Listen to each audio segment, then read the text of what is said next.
Welcome to Accounting 101. Today we're going to look at basic accounting concepts.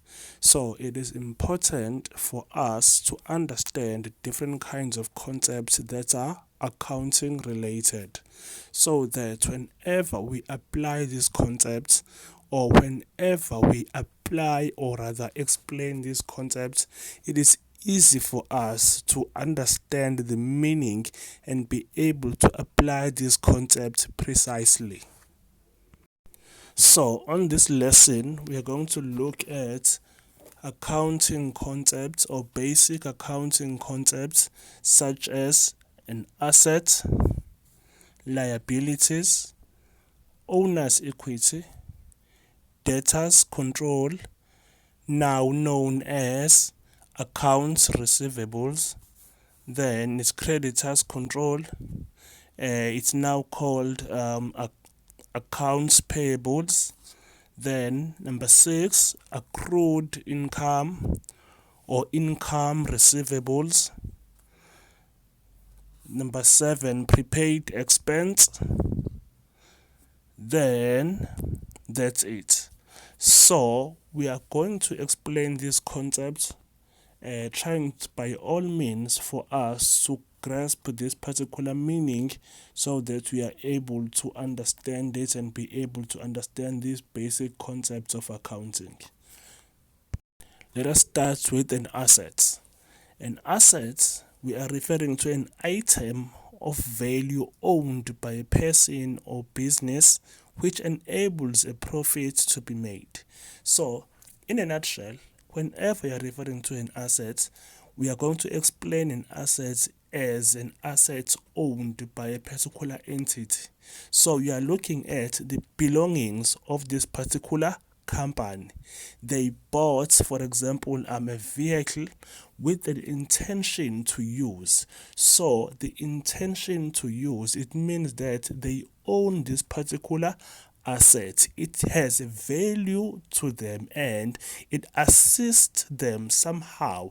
For example, if you are referring to a vehicle, it might be assisting that particular company when it comes to ordering of stock or delivering of goods to customers. So whenever you are referring to an asset, you are referring to items that has value or that possesses value and they are owned by a particular entity. Liabilities, the second basic accounting concept. With liabilities, we are referring to a present obligation. By a present obligation, we are looking at the current moment, we are owing someone or we are owing a particular company and we are aware that we are owing this particular company and we are even fully aware when it comes to an amount or a precise amount that we are owing this particular company. So these present obligations results or comes from a past event. By a past event, we are referring to a situation, for example, where we went and bought this particular goods. If we are buying goods on credit, automatically we are creating what we refer to as a liability. So if we are creating what we refer to as a liability, it means at the current moment, at the present moment, we are owing this particular companies or individuals, and at the end we will be expected to make a payment that will result in an outflow of cash, in a decrease when it comes to your assets as a result of an outflow of cash. A simple example of a liabilities, we are referring to a loan or a long-term loan. Owner's equity, the third one. Owner's equity is what we refer to as a net worth or the interest that belongs to the owners. So, how do you get it? You say assets minus liabilities. What you own minus by what you owe. Then you get what you are owning. Meaning that in a particular company, your assets must always be higher or equals to your liabilities. So that your capital account, you are referring to an owner's equity. Your reserves, general reserves or reserves of any specific nature that may be given in those financial statements, you are referring to an equity, your retained income or retained earnings, which are inclusive of your previous net profits. They are also regarded as your owner's equity.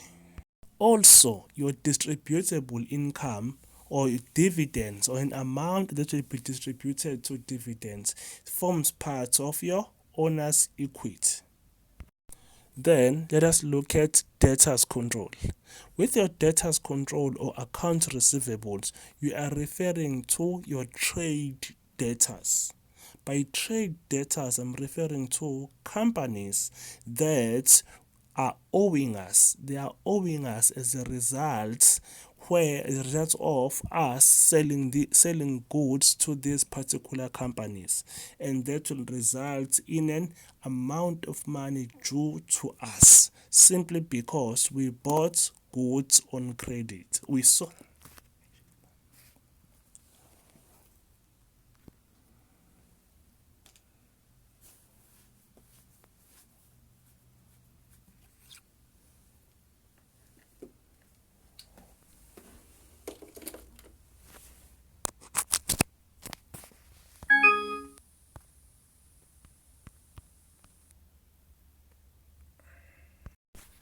simply because we sold goods on credit. That is why we call debtors control. They are an asset because it's an amount of money that we expect to receive, that is due to us but not yet received. Then creditors control, accounts payables, and opposite concepts versus your debtors control. So your creditors control, we bought goods to these particular companies, therefore we are owing them an amount of money, meaning that there is an amount of money that we must pay for these creditors due to the fact that we bought goods on credit. Your accrued income. Accrued income is what we refer to as an asset, an income due to us, an income receivables at the end of the financial year. Remember, all incomes that were not received or that were receivable until the end of the financial year, they now become an asset, accrued income. Prepaid expense. Prepaid expense is also an asset simply because we are referring to an overpayment, or we paid for a period, or we paid for an amount that at the present moment we are not expected to make a payment, or rather in simple terms, we are paying or we made a payment in advance. Then that's it with this particular lesson where we were discussing basic accounting concepts. Stay tuned, don't forget to subscribe, like and comment.